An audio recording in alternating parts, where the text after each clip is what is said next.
एक पुरसुकून गांव में दो खूबसूरत बिल्लियां रहती थीं, मीलो और लोना।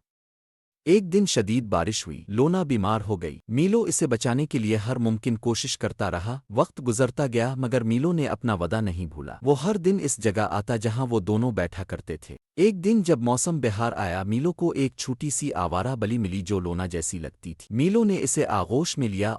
शाम के वक्त मीलो इस नन्ही बली को लेकर उसी दरख्त के नीचे बैठा हुआ चल रही थी। फूल गिर रहे थे।